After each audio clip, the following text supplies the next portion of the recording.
ছিল। সম্মানিত উপস্থিতি, আমি আপনাদেরকে কোরআনের এই আয়াতগুলি থেকে স্পষ্ট একটা বার্তা আপনাদেরকে দিতে চাই। এই পৃথিবী থেকে সেই জাতি তখনই ধ্বংস হয়েছে যেই জাতি যখন তাদের নবীদের দাওয়াতকে প্রত্যাখ্যান করেছে। পৃথিবীতে আর নবী আসবে না, নবী আসার সিলসিলা বন্ধ হয়ে গেছে। পৃথিবীতে নবী এসেছিলেন মুহাম্মদ সাল্লাল্লাহু আলাইহি ওয়াসাল্লাম, তিনি বলেই গেছেন আনা খাতামুন নবী, আমি হলাম শেষ নবী। লাকানা বাদা নবিয়ান লাকানা ওমর, যদি আমার পরে কেউ নবী হতো তাহলে সেই নবীর টাইটেলটা হযরত ওমরকে দেওয়া হতো। আল্লাহর নবী তারপরে বলে গেছেন আল উলামা ওয়ারিসাতুল আম্বিয়া, আলিম ওলামারা হলো নবীদের উত্তরসূরি, নবীদের ওয়ারিস। নবী আসবে না, কিন্তু নবীদের ওয়ারিস যাদেরকে রেখে যাওয়া হয়েছে তিনারা হলেন আলিম ওলামা। দিন রাত আলিম ওলামারা কোরআন এবং হাদিসের দাওয়াত নবীদের প্রক্রিয়া অনুযায়ী এনারা অব্যাহত রেখেছেন। কাজেই আলিম ওলামাদের দাওয়াতকে প্রত্যাখ্যান করা মানে নবীদের দাওয়াতকে প্রত্যাখ্যান করা। কাজেই নবীদের দাওয়াতকে প্রত্যাখ্যান করে পৃথিবীতে কেউ টিকতে পারেনি। বর্তমান সময়ে কোরআন সুন্নাহর দাওয়াত যে আলেমরা দিবেন, সেই আলেমদের দাওয়াতকে প্রত্যাখ্যান করলেও আপনারাও টিকতেই পারবেন না। কাজেই কোরআন সুন্নাহর দিকে আমাদেরকে আগিয়ে আসতে হবে। একটা পয়েন্ট বললাম, এবার 2 নম্বর পয়েন্টের দিকে চলে যাচ্ছি। তাহলে প্রথম যে পয়েন্টটা বলেছিলাম ওই পয়েন্টটা নিয়ে আর একটু বলি। একটা পয়েন্ট হলো হযরতে নূহ আলাইহিস সালাতু ওয়াস সালামের পূর্বে, হযরত আদম আলাইহিস সালামের পরে পৃথিবীতে কোনো ধর্ম ছিল না। একটা ধর্ম ছিল, একটাই ধর্ম ছিল, সেটা হলো ইসলাম ধর্ম। এরপর নূহ আলাইহিস সালাতু ওয়াস সালামের পর থেকে শুরু হলো কিভাবে, আপনাদেরকে তার প্রসেসটা দিলাম। এরপর পৃথিবীতে অগণিত ধর্মের আবির্ভাব হয়েছে। এখন যদি গুগলে সার্চ দেন আর জিজ্ঞাসা করেন বলো তো পৃথিবীতে কতটা ধর্ম আছে, গুগল রিপোর্ট দেবে পৃথিবীতে 2000-এরও বেশি পৃথিবীতে বর্তমানে ধর্ম আছে। তো 2000-এরও বেশি ধর্মের মানুষ, প্রত্যেকটা ধর্মের মানুষের দাবি আমরা যে ধর্ম পালন করছি এই ধর্মটাই সঠিক ধর্ম। এ কথা তারা বিশ্বাস করে বলেই তারা সে ধর্ম পালন করে। কিন্তু 2000 ধর্মই কি সঠিক ধর্ম? 2000 ধর্মই কি সঠিক ধর্ম? না, যেহেতু আল্লাহ এক আর আল্লাহর পক্ষ থেকে চূড়ান্ত ধর্ম এক। আল্লাহ সুবহানাহু ওয়া তাআলা তিনি বলেছেন ইন্নাদ দীনা ইনদাল্লাহিল ইসলাম, আল্লাহর কাছে একমাত্র ধর্ম, সেই ধর্মের নাম হলো ইসলাম ধর্ম। আল্লাহ সুবহানাহু ওয়া তাআলা কোরআনুল কারীমের অন্য একটা আয়াতের মধ্যে জানিয়েছেন পৃথিবীতে যত ধর্ম আছে কোনো ধর্ম আল্লাহর কাছে গ্রহণ হবে না, তবে যেই ধর্মটা গ্রহণ হবে সেই ধর্মটা হবে ইসলাম ধর্ম। তো ইসলাম ধর্ম বাদ দিয়ে পৃথিবীতে যত ধর্ম আছে কোনো ধর্মকে আল্লাহ গ্রহণ করবেন না, একথা আল্লাহ সুবহানাহু ওয়া তাআলা জানিয়েছেন। কাজেই আমরা এমন একটা ধর্মের মানুষ যেই ধর্মটাকে সরাসরি আল্লাহ গ্রহণ করেছেন, যেই ধর্মের আমরা অনুসারী, সেই ধর্ম সম্পর্কে আল্লাহ চূড়ান্ত সার্টিফিকেট প্রদান করেছেন যে আমার কাছে একমাত্র ধর্ম, সেই ধর্ম হলো ইসলাম ধর্ম। আর ইসলাম ধর্ম বাদ দিয়ে পৃথিবীতে যত ধর্ম আছে কোনো ধর্ম আমি আল্লাহ গ্রহণ করব না, একটাই ধর্ম গ্রহণ করব, সেই ধর্মটার নাম হলো ইসলাম ধর্ম। কাজেই পৃথিবীতে খুললাম ধর্মের যতটা বিস্তারিত আলোচনা হয় ইসলাম ধর্মে, এইরকম কোনো বিস্তারিত ধর্মের আলোচনা অন্য কোনো ধর্মের ভিতরে হয় না আর করতে পারেও না। কাজেই আমরা এমন একটা ধর্মের অনুসারী যেই ধর্মটাকে স্বয়ং আল্লাহ গ্রহণ করেন, আর সেই ধর্মের বিষয়গুলিকে খুললাম বিস্তারিত আলোচনা করা হয়। এবার চলে আসুন আর একটা পয়েন্টের দিকে নিয়ে চলে যাচ্ছি। এই পৃথিবীতে একটা নবী এসেছিলেন, নবীটার নাম হলো হযরতে ইউনুস আলাইহিস সালাতু ওয়াস সালাম। হযরত ইউনুস আলাইহিস সালাম মানুষের কাছে হযরতে নূহ আলাইহিস সালাতু ওয়াস সালাম যেভাবে দাওয়াত দিয়েছিলেন সেভাবে তিনিও যেন দাওয়াত দিয়েছিলেন।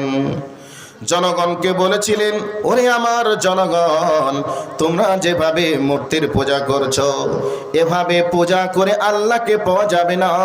এভাবে যদি তোমরা আল্লাহকে ছেড়ে অন্যের ইবাদত করো তাহলে পৃথিবীর বুকে তোমরা টিকতে পারবে না। শেষকালে হযরত নূহ ইউনুস আলাইহিস সালাতু ওয়াস সালাম দাওয়াতি ময়দানে এমনভাবে দাওয়াতি ময়দানে ভূমিকা পালন করলেন, এরপরেও মানুষজন দাওয়াত যখন মানল না, প্রত্যাখ্যান করে দিল। এই অবস্থায় ইউনূস আলাইহিস সালাতু ওয়াস সালাম আল্লাহকে বলেন, আল্লাহ আমি আমার সম্প্রদায়কে যতই যেন দ্বীনের দাওয়াত দেই ততই যেন আমাকে রেখে তারা পালিয়ে যায়। আল্লাহ গো, আজকে আমি এই এলাকাতে আর থাকতে চাই না, এই এলাকা ছেড়ে আমাকে অন্য একটু জায়গায় যাওয়ার জন্য অনুমতি প্রদান করো। আর এই জাতির প্রতি তুমি আযাব দাও, আর এই জাতির প্রতি তুমি আযাব না দিলে এই জাতি যেন বুঝবে না। হযরতে ইউনূস আলাইহিস সালাতু ওয়াস সালামকে আল্লাহ রাব্বুল আলামিন বললেন, ঠিক আছে তুমি এলাকা ছেড়ে চলে যাও। হযরত ইউনূস আলাইহিস সালাতু ওয়াস সালামকে যেই এলাকা থেকে যে এলাকা যাওয়া পর্যন্ত পারমিশন দিয়েছিলেন, সেই এলাকা ছেড়ে রাগান্বিত হয়ে আরও যেন একটু দূরে চলে গেলেন। সামনে যেতে যেতে তিনি ভাবলেন, এই এলাকা ছেড়ে আমি চলে যাব, আর এই এলাকায় থাকবো না। কিন্তু আল্লাহ চাননি যে এই এলাকা ছেড়ে অন্য এলাকায় চলে যেতে হবে, তবে এক জায়গা থেকে আর এক জায়গায় যাওয়ার অনুমতি দিয়েছিলেন। কিন্তু তিনি এক জায়গা থেকে আর এক জায়গাকে অতিক্রম করে যাওয়ার সিদ্ধান্ত গ্রহণ করে নিলেন। এই অবস্থা কি হলো, হযরত ইউনূস আলাইহিস সালাতু ওয়াস সালাম যেতে যেতে সামনে দেখলেন একটা সমুদ্র রয়েছে, আর ওই সমুদ্রের উপর দিয়ে লঞ্চের মাধ্যমে মানুষ পারাপার করছে। হযরত নূহ আলাইহিস সালাতু ইউনূস আলাইহিস সালাম মনে মনে ভাবলেন, আমি এই এলাকা ছেড়ে দিয়ে আমি এই লঞ্চের উপরে চড়ে এই এলাকা ছেড়ে অন্য এলাকায় চলে যাব। ঠিক চেপেও নিলেন, কিন্তু আল্লাহ চাননি যাক। এবার যখন চেপে নিলেন, লঞ্চ যখন পানির উপর দিয়ে চলতে শুরু করে দিল, মিডিল পথে যখন চলে গেল, এবার পজিশন এমনভাবে তৈরি হয়ে গেল, লঞ্চ যেন আর সামনের দিকে আগায় না, পিছনের দিকেও আর আসে না। ওই জায়গাতে এক্ষুনি লঞ্চ যেন ডুবে যাবে। তদানীন্তন সময়ের প্রথা রীতি অনুযায়ী এবার লটারি শুরু হলো। লটারিতে একজনের নাম চলে আসলো, সেই ব্যক্তিটা আর কেউ নয়, তিনি কেবলমাত্র হযরত ইউনূস আলাইহিস সালাতু ওয়াস সালাম। সেখানে যতজন মানুষ ছিল সবাই যেন অপরাধী, সেখানে যতজন মানুষ ছিল সবাই যেন মূর্তির পূজাকারী, কিন্তু একমাত্র নবী হযরত ইউনূস আলাইহিস সালাম তিনি কেবলমাত্র তৌহিদবাদী, আল্লাহর সঙ্গে তার ডাইরেক্ট কানেকশন। এই মানুষটার নাম বারে বারে বারে বারে ওঠে, এই মানুষটাকে এক্ষুনি এই নদীর পানিতে ফেলে দিতে হবে। হযরত ইউনূস আলাইহিস সালাতু ওয়াস সালামের নাম উঠে আসেন। এখানে একজন অপরাধী আছে, ওই অপরাধীকে যতক্ষণ পর্যন্ত এই লঞ্চ থেকে পানিতে ফেলে না দেওয়া হবে রে, ততক্ষণ পর্যন্ত লঞ্চ যেন সামনের দিকে আগাবে না। শেষকালে হযরত ইউনূস আলাইহিস সালাতু ওয়াস সালামের নাম যখন চলে আসলো, হযরত ইউনূস বুঝে গেলেন আমাকে আর দুনিয়ার বুকে আল্লাহ রাব্বুল আলামিন হয়তো রাখবেন না, আমি অপরাধ করে ফেলেছি, আমাকে এই অবস্থায় লঞ্চের ভিতর থেকে আমাকে পানির ভিতরে ফেলে দেওয়া হবে। হযরত ইউনূস আলাইহিস সালাতু ওয়াস সালামকে এবার পানিতে ফেলে দেওয়া হলো। সঙ্গে সঙ্গে একটা বড় মাছ এসে হযরত ইউনূস আলাইহিস সালাতু ওয়াস সালামকে গিলে নিল। এবার হযরত ইউনূস আলাইহিস সালাতু ওয়াস সালামকে গিলে নেওয়ার পরে মাছ যেন আর পানির উপর দিকে না থেকে মাছ যেন একবারে পানির সমুদ্রের তলদেশে যেতে শুরু করলো। এমনিতে মাছের পেট অন্ধকার, আবার মহাসমুদ্রের তলর দেশে চলে গেছে। এখন কেউ তো আর নেই, চিৎকার করে ডাকলে মানুষজন কাছে এসে তাকে হয়তো রক্ষা করবে, এরকম কোনো আর সুযোগ নাই। এই অবস্থায় হযরত ইউনূস আলাইহিস সালাতু ওয়াস সালাম তিনি ওই পানির পেটের ভিতরে, মাছের পেটের ভিতরে, সেই মহা অন্ধকার মাছের পেটের ভিতরে আল্লাহ রাব্বুল আলামিনকে বলতে শুরু করে দিলেন, লা ইলাহা ইল্লা আনতা সুবহানাকা ইন্নী কুনতু মিনাজ জালিমিন। হযরত ইউনূস আলাইহিস সালাতু ওয়াস সালাম এই অবস্থায় আল্লাহকে বলতে শুরু করলেন, রব্বুল আলামিন আমি ভুল করে ফেলেছি, আল্লাহ গো তুমি যে জায়গায় আমাকে যাওয়ার জন্য পারমিশন দাও নাই, আমি ওই জায়গা অতিক্রম করে চলে এসেছি রে মাবুদ, আমার ভুল হয়ে গেছে।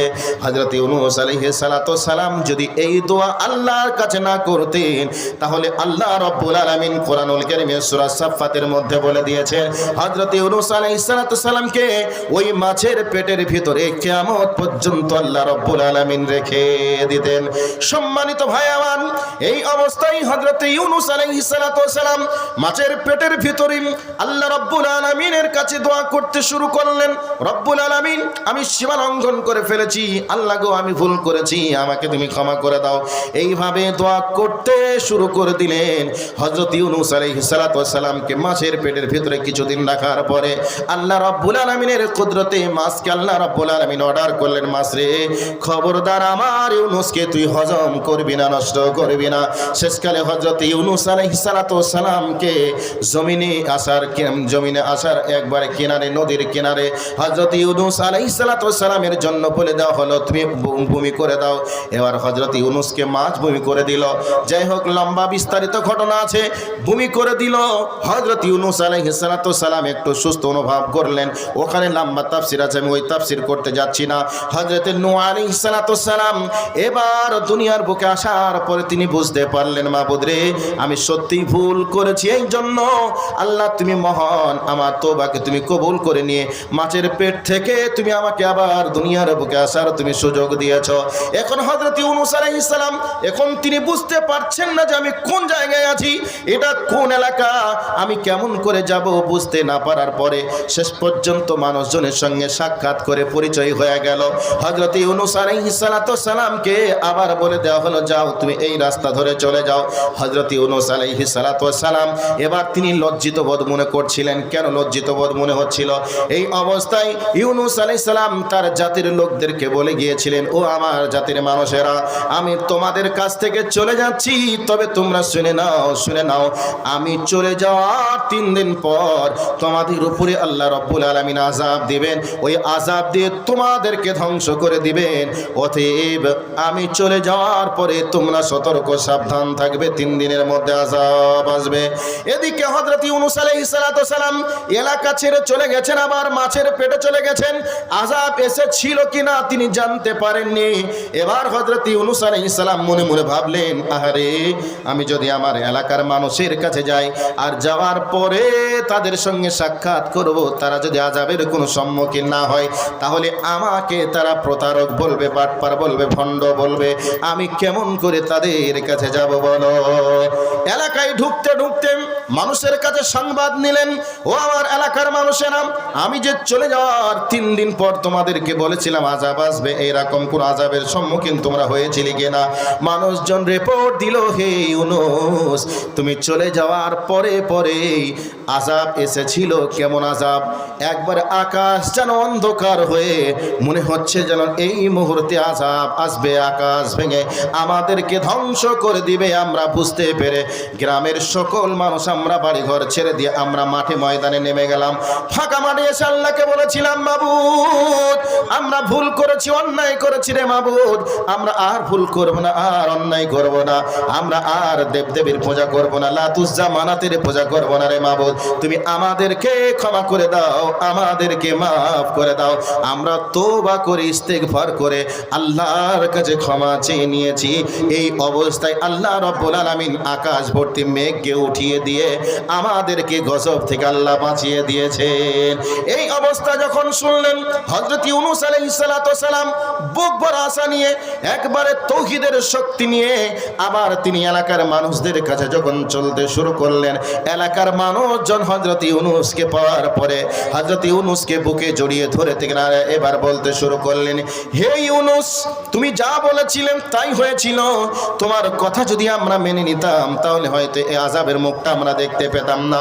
তবে তুমি চলে যাওয়ার পরে আমরা বড় অনুতপ্ত হয়েছিলাম, আমরা বড় ব্যথা পেয়েছিলাম। এই আযাবের সম্মুখীন যখন আমরা হচ্ছিলাম তখন মনে মনে ভাবছিলাম, ইউনূস যদি থাকতো তাহলে ইউনূসকে মেনে নিতাম আর ইউনূসের মাধ্যম দিয়ে আল্লাহর কাছে দোয়া নিতাম, তাহলে নিশ্চয়ই আল্লাহ রাব্বুল আলামিন আমাদেরকে বাঁচিয়ে দিতেন। কিন্তু আমরা যখন সচক্ষে সকলে দৃশ্য দেখে আমরা যখন তওবা করলাম, আল্লাহ রাব্বুল আলামিন আমাদেরকে আসমান থেকে আযাব বন্ধ করে আল্লাহ আমাদেরকে নিরাপত্তায় রেখে দিয়েছেন। এবার হযরত ইউনূস আলাইহিস সালাম যে তৌহিদের বিধান নিয়ে, তৌহিদের দাওয়াত নিয়ে মানুষের কাছে দাওয়াত শুরু করে দিলেন, মানুষজন তারা যেন আবার হযরত ইউনূস আলাইহিস সালামের দাওয়াতকে মেনে নিয়েছিল। আমার ভাই, আমার বন্ধুরা, আমার মা ও খালারা ভালো করে কান করে শুনে নেন, প্রত্যেকটা যুগে প্রত্যেকটা কালে কালে আল্লাহ রাব্বুল আলামিন নবী এবং রাসূলদেরকে প্রেরণ করেছিলেন। যেই জাতি যখনই নবীদের দাওয়াতকে প্রত্যাখ্যান করেছিল, সেই জাতির উপরে আল্লাহ রাব্বুল আলামিন আযাব দিয়ে দুনিয়াকে ধ্বংস করে দিয়েছিল। আমার ভাই, আমার বন্ধুরা, এই পৃথিবীর বুকে আর কোনো নবী আসবে না। এই পৃথিবীর বুকে আলেম ওলামারা আসবে যাবে। আলেম ওলামারা দিন রাত মানুষের কাছে দাওয়াত দিয়েই যায়। কিন্তু আলেমদের দাওয়াত প্রত্যাখ্যান করা মানে নবীদের দাওয়াতকেই প্রত্যাখ্যান করা। নবীদের দাওয়াত প্রত্যাখ্যান করে পৃথিবীর বড় বড় শক্তিধর পাওয়ারশীল মানুষগুলি টিকতে পারেনি। এই পৃথিবীর মানুষগুলি যেন টিকতে পারবে না। কাজেই দাওয়াতি প্রোগ্রাম যেখানে হবে সেখানে উপস্থিত হয়ে কোরআন সুন্নাহর আলোকে জীবন গড়ার সিদ্ধান্ত গ্রহণ করতে হবে। দাওয়াত যেখানে চলবে সেখান থেকে আপনারা প্রত্যাখ্যান করে চলে যাবেন, এটা কোনো সুবুদ্ধি সম্পন্ন মানুষের পরিচয় নয়, আর এটা কোনো জ্ঞানবান মানুষের পরিচয়ও নয়। সেই জন্য আপনাদেরকে বলতে চাই, কোরআন সুন্নাহর দিকে আমরা সকলে একটু ফিরে আসি। এ পৃথিবীর বুকে একটা জাতি ছিল, যেই জাতির নাম হলো কওমে লূত, কওমে সামুদ। এই সমস্ত জাতিগুলি প্রচণ্ড শক্তির অধিকারী ছিল। তাদের শক্তি এত ছিল, তারা এই পাথরগুলিকে হাতে করে চাপ দিয়ে গলিয়ে ধুলো বানিয়ে এ পাথরগুলিকে কাজে লাগাতো। পাথরগুলিকে হাতের সাহায্যেই তারা ইটের মতো করে ব্যবহার করত। কতটা শক্তির প্রয়োজন ছিল! তদানীন্তন সময়ের শক্তি ছিল দৈহিক শক্তি। বর্তমান সময়ের মানুষের শক্তি হয়েছে প্রযুক্তির শক্তি। তদানীন্তন সময়ের মানুষের দৈহিক শক্তি নিয়ে এত গৌরব করত, তারা ভাবত যে আমাদের থেকে শক্তিশালী আর কে আছে, আমাদেরকে কে আর ধ্বংস করে। যার কারণে তদানীন্তন সময়ের নবীদের দাওয়াতকে প্রত্যাখ্যান করে তারা অন্যায় কাজ কেমনভাবে করত, কৃত্রিম লাইটের আলো দিয়ে তারা রাতকে দিন মনে করত। রাতকে রাত মনে করত না, বরং দিন মনে করত। কয়েকজন বাকি আছে, ওরা চলে যাবে বাড়ি। আচ্ছা, একটু 5 মিনিট পরে বলছি। তো কৃত্রিম লাইটের আলো দিয়ে তারা রাতকে রাত না মনে করে দিন করে তারা অলৌকিক অন্যায় তারা লিপ্ত থাকতো। কি অন্যায় করত? তারা নারীদের সঙ্গে আর পুরুষের সম্পর্ক তারা ভালো মনে করত না। তারা সমকামিতা নামক অপরাধে তারা লিপ্ত ছিল। প্রচণ্ড শক্তির অধিকারী হয়ে তারা আল্লাহর সঙ্গে এই গাদ্দারি করে, বেঈমানি করে এই অন্যায়ের পথ তারা বেছে নিয়েছিল। তো সমকামিতা মানে অপরাধটা কি, এটা সম্পর্কে আপনাদের কম এবং বেশি সকলেরই ধারণা আছে, আর আমি এখানে বিস্তারিত কিছু বললাম না। তো এখন বর্তমান সময়ের মানুষের কাছে আছে প্রযুক্তির প্রচণ্ড শক্তি।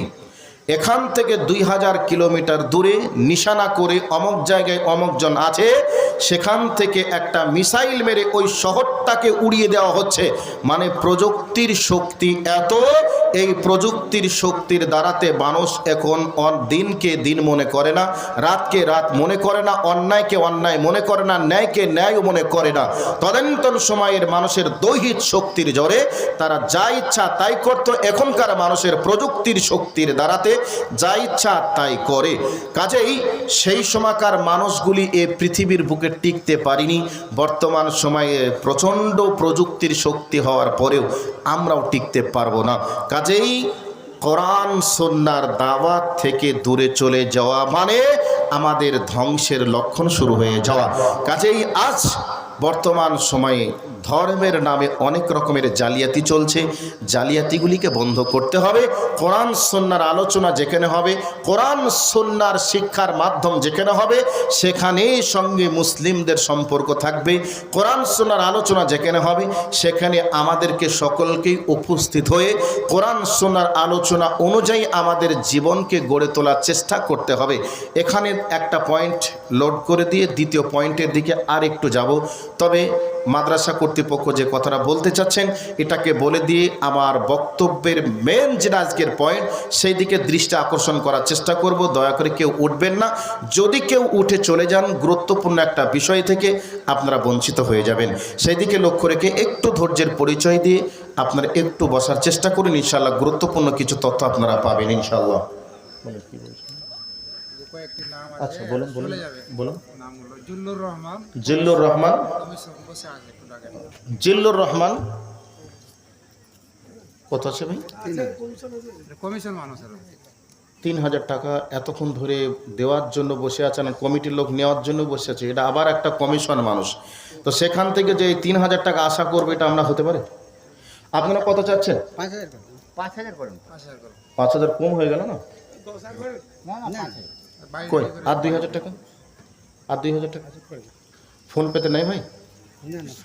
আচ্ছা, এখানে ৩,০০০ আর ২,০০০ টাকা বাকি, তো উনি ৫,০০০ টাকা দিয়েছেন। আল্লাহ ওনার দানকে তুমি কবুল করো, আমিন। জাযাকাল্লাহু আহসানাল জাযা ফিদ দুনিয়া ওয়াল আখিরা। কাউসার আলী, কমিশন হ্যাঁ কই ভাই? কমিশনার ভাই কই? কাউসার আলী ভাই কমিশনার পিছনে বসে আছেন দেখি। হাবিব ভাই, হাবিব ভাই ৫,০০০ দিয়ে চলে গেছে। আচ্ছা কাউসার ভাই কই? কাউসার ভাই কোনটা? ফারহাদ আলী, ফারহাদ আলী। আচ্ছা কাউসার ভাই কাজ ডাক্তার ফিরোজ আলী কত আছে? এনারা সব শিয়ানা জিনিস, সব চোরে চোরে মাস্তুতো ভাই না কি বলে না? সবাই ভাই ভাইরা, হ্যাঁ সবাই ভাই। ভাই ভাই, তো উনি বলছেন উনিও ৩,০০০ দিয়েছে, তা আমিও নিয়ে যাই, তাহলে আমাকেও বলবে কমপক্ষে আর ২,০০০ দিয়ে ৫,০০০ করো। তা দুইজন ভাই আগে সেটিং হয়ে এসছে। আচ্ছা ভাই কাউসার ভাই, আপনার নামটা চমৎকার নাম, আর সেই নামের জন্য 5,০০০ টাকার জায়গায় আমি আর ১,০০০ টাকা খুশি করে আপনার কাছে চাইবো। আর ১,০০০ টাকা দিয়ে ৬,০০০ টাকা করুন তাহলে। হ্যাঁ তাহলে আলহামদুলিল্লাহ, এখানে ৩,০০০ বাকি থাকলো নাকি? হ্যাঁ, আচ্ছা মাশাআল্লাহ। মা 26 তারিখে মারা গেছে, একটু দোয়া আচ্ছা, এনার মা গত 26-এ মানে অক্টোবরের 26 তারিখে দুনিয়া ছেড়ে চলে গেছে। এ দুনিয়ার সফর ছেড়ে পরকালীন সফরে তিনি পাড়ি দিয়েছেন। আল্লাহ ওনার মায়ের জন্য দোয়া করি, তার সংকীর্ণ কবরকে প্রশস্ত করে দাও। ব্যবসায়ী, আচ্ছা। ভালো বড় ব্যবসায়ী কই শওকত ভাই কোনটা? আপনি? ভাই ওরা এই লোকগুলো খুব শিয়ানা লোক। এই লোকটা এসছে ২,০০০ টাকা নিয়ে, বলছে আমাকে চাইলে তার ২,০০০ চাইবে, ৫,০০০ তো চাইতে পারবে না। এগুলা 5,000 7,000 পার্টি 10,000 কই আর কি বলছেন ওটা? ফোন পেতে মারবেন নাকি? হ্যাঁ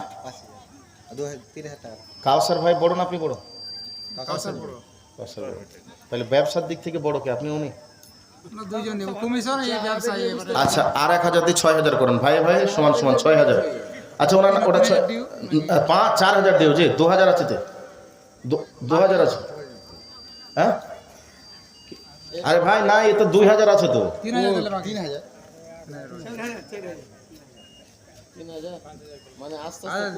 আর কে আছে? মোহাম্মদ মুরসালিম, মোহাম্মদ মুরসালিন ভাই কই? মুরসালিন ভাই কোথায় আছেন ভাই? ফারহাদ আলী, ফারহাদ আলী। সিরাজ ভাই কই? ফারহাদ আলী, ফারাদ, মুরসালিন ভাই, শীষ মোহাম্মদ, শীষ মোহাম্মদ ভাই, ডাক্তার ফিরোজ আলী। ডাক্তার ফিরোজ আলী।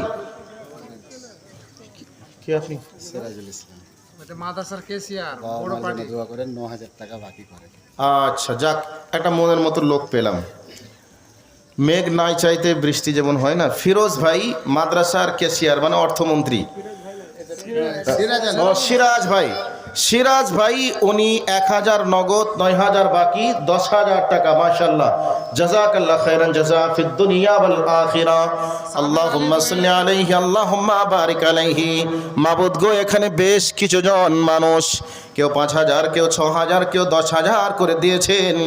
আল্লাহ তোমার কাছে দোয়া করি সবার দানকে তুমি সাদরে মঞ্জুর করে নাও। আল্লাহ গো, তাদের জন্য দোয়া করি সর্বপ্রথম তাদেরকে ৫ ওয়াক্তের নামাজি বানিয়ে নাও রব্বুল আলামিন। যদি অবৈধ কোনো ব্যবসার সঙ্গে যুক্ত হয়ে থাকে আল্লাহ, অবৈধ ব্যবসা থেকে আল্লাহ তাদেরকে বৈধ ব্যবসা করার সুযোগ দাও রব্বুল আলামিন। তাদের আত্মীয় স্বজন যারা না ফেরার দেশে চলে গেছে সকলের কবরটা তুমি জান্নাতের বাগান বানিয়ে দাও, আমিন আল্লাহুম্মা আমিন। শেখ 1500 টাকা, শাহাবুদ্দিন শেখ ১৫০০ টাকা, সাবের আলী 2000 টাকা, সাবের আলী 2000 টাকা আর ওনার স্ত্রী 1000 টাকা, তাই তো? 3000 টাকা। 3000 টাকা। আল্লাহ তাদের দানকে তুমি সাদরে মঞ্জুর করো। ছোট ভাই এসছে, আচ্ছা, মুরসালিন ভাইয়ের ছোট ভাই, মুসলিমের টাকা। মুরসালিন ভাই পাঠিয়েছে, তাই তো? আপনাকে কমিশন কত এটা আছে? 3000 আর 2000 কম।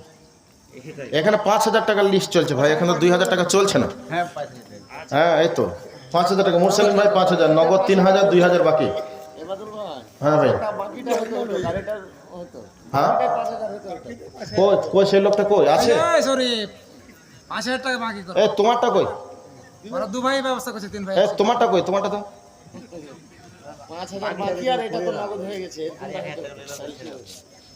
আরে কত শিয়ানা বলো তো, এক্ষুনি বললো যে আর 2000 টাকা বাকি করো, আবার বলছে কত হলো তো? আচ্ছা 4000 হলো। আর আর তোমার কই? তোমারটা কই? তোমারটা তো 50 টাকা। এই ভাই দাও দাও, তোমারটা দাও, তোমারটা দাও। আরে খাতা তো আছে পকেটে না থাকে।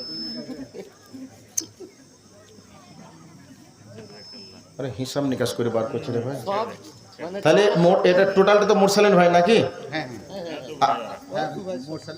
আচ্ছা, একসঙ্গে আছে। তা এ ভাইটার বাকি গেল গো। তাহলে 5000, মুরসালিন ভাই 5000। ওনারা আরেক ভাই শামিম শেখ না কি লেখে ওর নাম? কই শামিম ভাই কোনটা গো? ওই যে মোটা করে খাড়া করে আছে, দাঁড়িয়ে আছে।